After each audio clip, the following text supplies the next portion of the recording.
Voilà. Donc on reprend avec le quatrième sujet, Média et Moody's, qui vient de déclarer 4 banques tunisiennes hier déclassées de CAA1 à CAA2 avec des perspectives négatives.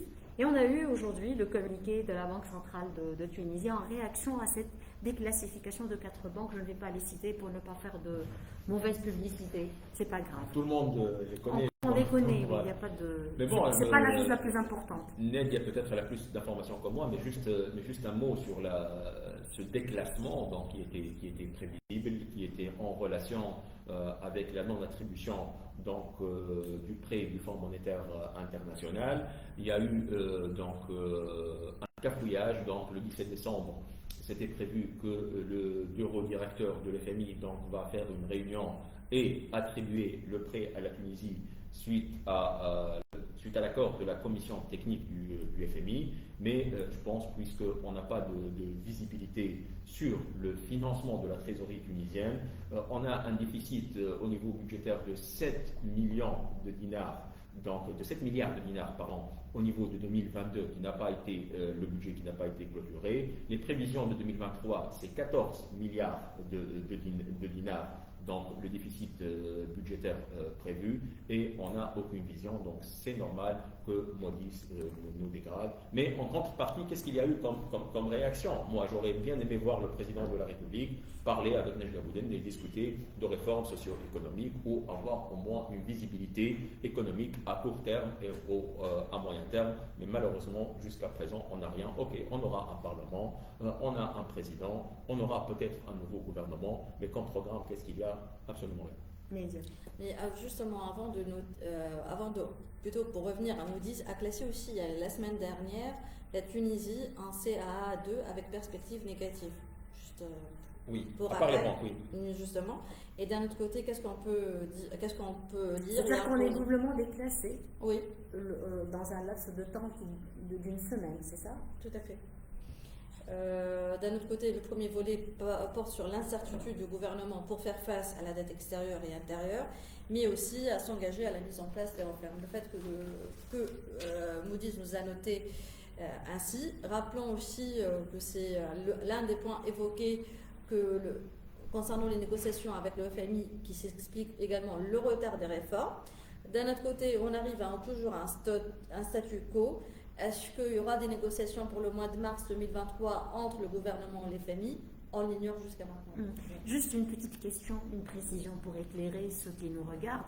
Ce déclassement, cette dégradation de la note de ces 4 banques, quelles répercussions est-ce que ça peut avoir sur les clients de ces banques, sur les comptes bancaires, sur les réserves? Je ne pense pas qu'il y aura un impact à court terme. Non, mais c'est toute la situation financière des banques, de la banque centrale, de la trésorerie qui va être affectée. Ça ne va pas affecter directement les clients des banques, mais c'est sûr, elle va affecter le taux de change du dinar. Le taux de change va impacter l'inflation, la vie va devenir plus chère, surtout que maintenant, puisque la trésorerie étatique n'a pas d'accès à des crédits externes, étrangers, donc elle va chercher au niveau de ces différentes banques, donc la trésorerie de cette banque et la liquidité va partir pour l'État, donc les entreprises vont trouver plus de difficultés à obtenir des crédits au niveau de ces banques-là parce qu'elles seront en manque de trésorerie. Bon, il n'y a pas de risque sur les épargnes ou les salaires des Tunisiens, mais le système macroéconomique sera touché par ce déclassement certainement. En tout cas, on va suivre ce dossier. On va parler dans un petit moment des élections avec Raja Jabri, bien sûr, qui représente Mouraqiboun, mais avec sa permission, je vais juste donner la parole à notre ami Melk Khaldi de Shams FM parce qu'il y a un gros problème à Shams FM. On va essayer de l'expliquer, on va le faire en arabe si tu veux ou en français, c'est comme tu veux, Melk. L'essentiel c'est d'expliquer la chose